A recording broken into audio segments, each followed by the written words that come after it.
Hi, my name is Bente, I'm the Norse Witch, and today I want to talk about a topic that has been requested over and over again because a lot of you seem to be living in households that are not very welcoming to topics like witchcraft and paganism, but you still want to practice it. So that is what we want to talk about today, because I brought you some ideas on how you can still practice witchcraft and still get into things like deity work and deity worship if you're still in the broom closet. Let's go!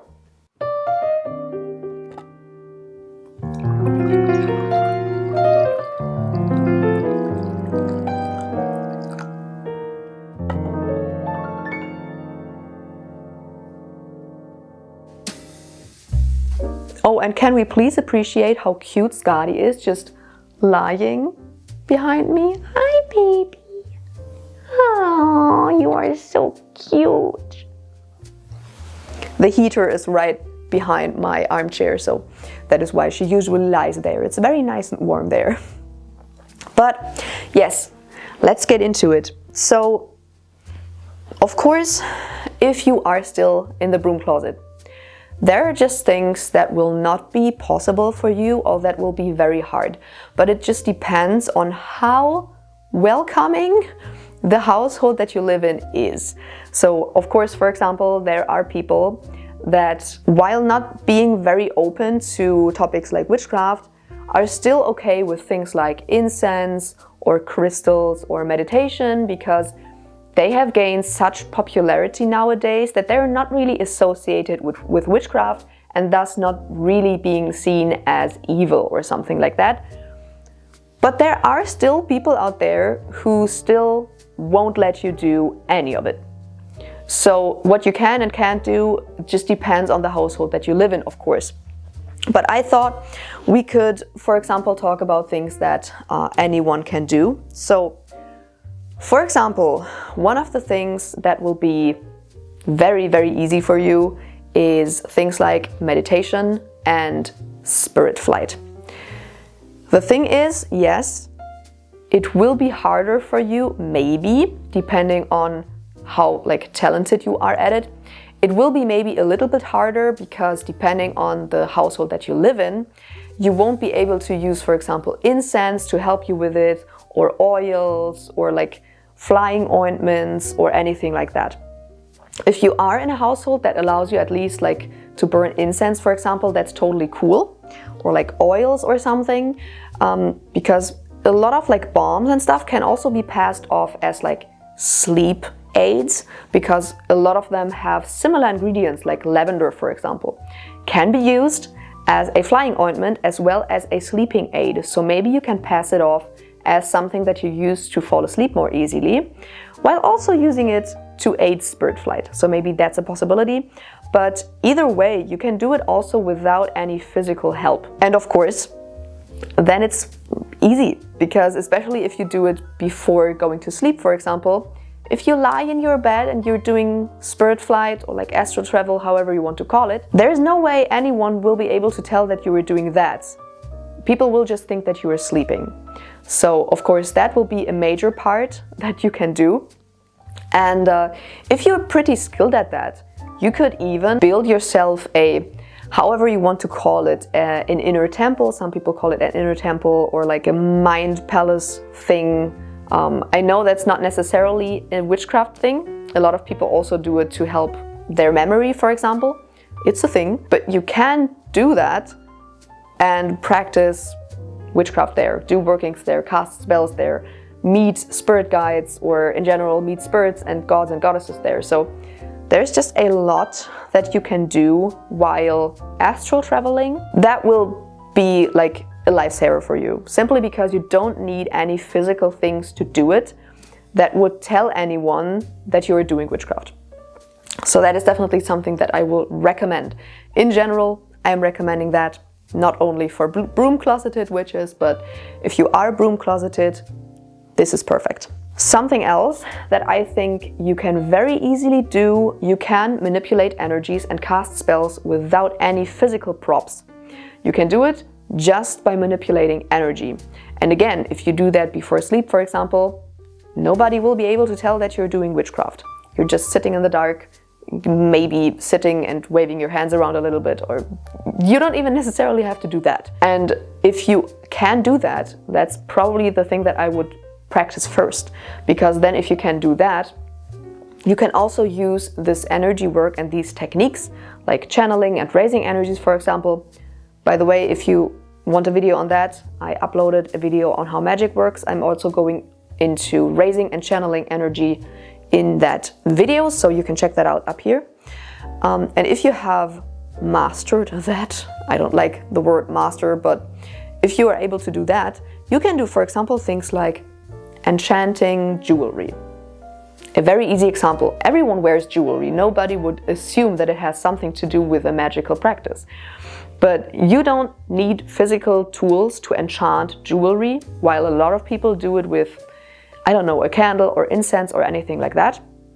You can also do it just with your energy and your intention. You don't need physical tools. And how is anyone supposed to know if you're wearing a necklace, for example, that it's enchanted and that it's actually a talisman, for example, or an amulet? So that is something that you can easily do. You can, of course, also do that with other physical objects. And if your household is open to you burning candles just as decor, that's the thing, you will just tell them it's decor. Then you can also do very easy candle spells without anyone knowing. You just have to put the energy that you want into the candle, put your intention into it and burn it. For everyone else, it will look like you're just burning a candle because it looks pretty. Bonus points if it's a scented candle and the scent aligns with your magical intention, because scented candles, again, are so common, nobody would assume that it's a magical working. But if you put your energy and your intention into it, it is a whole ass candle spell. You don't have to include 5,000 crystals and herbs into a candle spell. It can be as easy as that. So if your household is open to you burning candles, then maybe that's also something you can do. But of course, feel free to enchant anything that you want. You could enchant your pillow if you want to, for example, try lucid dreaming, or you could enchant, of course that's a classic, you can enchant your tea or your coffee in the morning. Very, very easy thing that you can do. And you don't necessarily have to make it look like you're doing witchcraft. You can do it in the kitchen, just stirring the tea and silently looking at it and focusing on it and doing energy work while you're stirring it. Everyone else will just assume that you're stirring your coffee or your tea like a normal person, but actually you're doing a magical working right there and then. Of course, with enchanting things also comes glamour magic. Nobody will assume that you're doing any kind of magical working just because you're deciding to wear a red dress that day because you want to, I don't know, you want to induce some energy and passion or whatever. Or like enchanted jewelry also counts under glamour magic. So you can enchant your makeup, for example, or draw sigils with your makeup on your skin, things like that. Glamour magic is so versatile, you can do so many things and nobody will be able to tell that it's actually a magical working. Depending on the household that you work in, of course, if you are able to hide things, then maybe you could wear magical oils. Of course, like if you have, for example, parents that go through all of your stuff all the time in search of something that you're not allowed to have, then of course, just don't bother getting any physical objects that would scream witchcraft. So don't buy intention oils then probably. But if you live more like in a household where you don't really know how you will be perceived or how your parents maybe will be react if you tell them that you're a witch, but it would be okay if someone found like a bottle of oil, or if you just have a good hiding place where you can hide it and nobody will see it, then maybe you can just start wearing magical oils. That's like one of my favorite small magical workings I do on a daily basis is just selecting a magical oil, an enchanted oil that suits the intention that I have for that day. That is so easy. For example, we're getting into the dark time now and I have seasonal depression, so I majorly lack energy in general during the dark times of the year, but today especially. So I just chose my solar serum, which is an oil that I made and charged in the midsummer sun, in the summer solstice sun. So it has like all of the energy, the potent energy of the solar solstice sun. So it's of course very energizing. So for example, I used that today. And that is something that you can easily do if you're okay hiding a couple of bottles of oil somewhere. Apart from working your magic at home, you can just work it outside. In my experience, that's even more powerful than doing it inside. So if you, of course, if you live in a big city, that won't be possible, but who knows, like if you are living more rurally, more on the countryside, then you can maybe just go into the forest nearby and you can tell everyone in your household that you're just going for a walk. But actually you're going into the forest, maybe you're communing with the local spirits there, with nature spirits, with tree spirits. Maybe you can go on a graveyard. I mean, depends on how open for example, your family would be with you going on a walk on a graveyard. Could be a little bit tricky, but in general you can just go outside, commune with spirits there, or even do spell work out there. There are also a lot of people who have little altars out in nature. And I feel like that's so powerful, and it can just be like a bigger slab, like a stone slab or something that you put somewhere with intention, or maybe a tree that was cut down, so you have a tree stump that you can work on. So you can do, of course, everything outside. And if you live more on the countryside, as I said, the chance of your family following you there and like seeing you practice witchcraft, I would say it's rather slim. But of course you have to judge that. If your family regularly follows you around, then maybe don't do that. But apart from that, just don't do it at home. Next up, I want to talk a little bit about divination, because of course a lot of the usual divination methods you see require physical tools. Tarot, runes, bone throwing, crystal ball scrying, things like that. They all require physical tools, which especially tarot can be seen by a lot of people as like demonic or something, which I know is laughable, but some people just see it that way. And if you live with people like that, just don't risk it. Like, don't risk being kicked out of the house. So there are so many divination workings that you can do without physical tools. One of my favorites is scrying in natural elements. So you can, for example, scry in a bowl of water. You can scry in a candle flame. If you have a fireplace, you can scry in the fireplace. That is very, very cool. You can also do, you could even do scrying just by looking up at the ceiling. You can do scrying on literally any friggin' surface, especially if it's a surface that has a kind of repetitive pattern. Something that you can also very well do is go out in nature and do scrying there. So for example, something that I really like to do is going somewhere where there are a lot of trees, where a lot of like sticks are lying on the ground. And I like just posing the question in my head and then walking around, looking at the ground, not really focusing on what I see, but just letting my mind drift a little bit and letting my focus shift a little bit, and then seeing if like some runes pop up. Because a lot of the times sticks lying on the ground form runes. So you can do runic divination like that, for example. Or, of course, there is a lot of different divination with going outside and seeing like if like birds behave weirdly, or like birds that fly by, how many birds, which kinds of birds, which direction they're flying at. There are a lot of different scrying techniques and in general divination techniques that use just the nature around you, and that is extremely fun. You can even do scrying while just lying on the ground looking at the clouds. People will just think you're cloud watching, sky gazing, but actually you're doing scrying. So you see, there are a lot of divination methods that do not need any like physical tools that would give away that you are doing witchcraft or any kinds of magical workings. What I of course also want to talk about is deity work, deity worship, ancestor veneration, things like that. Because a lot of the times people think, yeah, but I need like an altar or something. In general, even as a witch or any type of magical practitioner, you do not need an altar.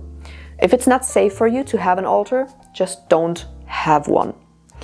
If you want one, then make sure that it's hidden away. So for example, you can have an altar in like a chest somewhere, or like a box, or you can have it in a drawer maybe. Again, if you have, or you live in a household where people go through your stuff, don't do that. But if not, then maybe, yeah, you can have like an altar in a drawer somewhere, in your dresser, for example, or in a box under your bed that you can pull out and open up, and there you have your altar. That is totally fine. Again, you can also, of course, have your nature altar outside, somewhere in nature, but you do not necessarily need an altar. It's just nice to have one because it's a focal point, but you don't have to have one.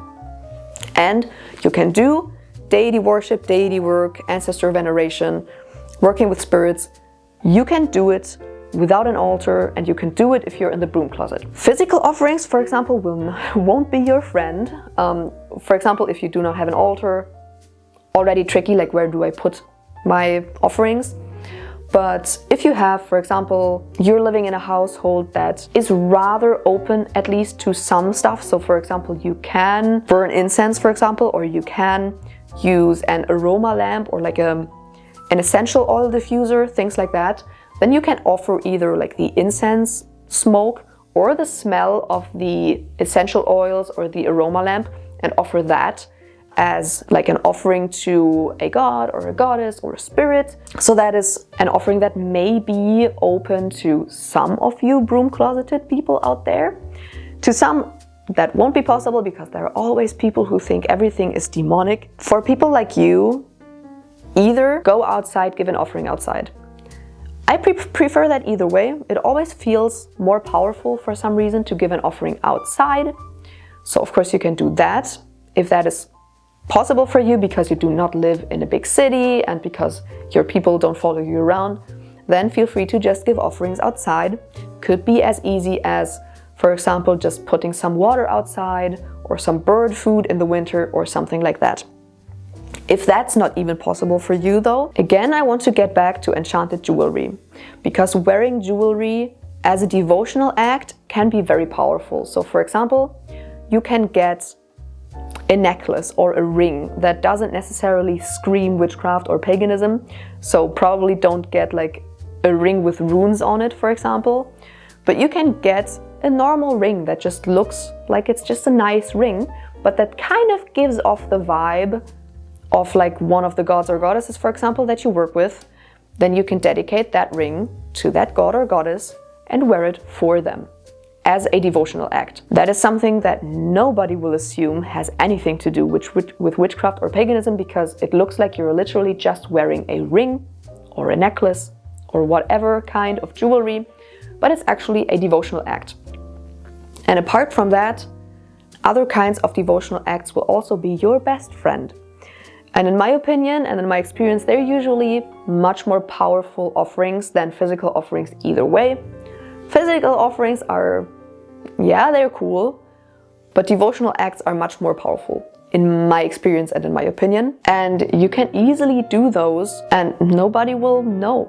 For example, if you want to give an offering to a goddess or a god that has something to do with dogs, for example, then maybe turn it into a devotional act to go to your local shelter and walk the dogs there. If you work with or worship a god or a goddess that has to do something with war, then maybe do some work for the veterans in your area. Something like that. It will come across as you just being nice, and it is you being nice, but it's actually a devotional act and a huge, major and very powerful offering. And yeah, of course, there are still probably a million more things that you can do if you're still broom-closeted. But those are the ideas that I had right now that I wanted to give to you, in hopes that it will make life easier for you if you are broom-closeted but you still want to practice. Please, because I know there is still much more things that you can do, and there are probably a lot more experienced broom-closeted witches out there, because I never was. So all of my ideas don't come from my personal experience, they are just ideas that I had. So please, if you are yourself a broom-closeted witch or pagan, then please tell me and everyone else in the comments what you are doing, because That way everyone has even more ideas on what they can still practice. That being said, patron shoutout. Thank you so much to SJ, Natasha, and Kate, Thistle, Adam, Z, Kent, Kelly, Brittany, Emma, Celine, Small Kata, Josh, Alinura, David, Kristany, Rixie Business, Annalena, Ashley, Erica, Kristen, John, Phoenix, Jenny, Maggie, Misty, Amy, Bethany, Timothy, Coffee, the honorary gossip squirrel, and last but not least, Bjorn. Thank you so much, everyone. Of course, I hope you liked this video. If you did, make sure to subscribe and give a thumbs up and ring the bell down below so you're notified whenever I upload a new video. Of course, you can check out my other socials and my shop for ethically and sustainably witchcraft and paganism tools. And if you want to support me in another way, then check out my Patreon. And I will see you in the next video. Bye!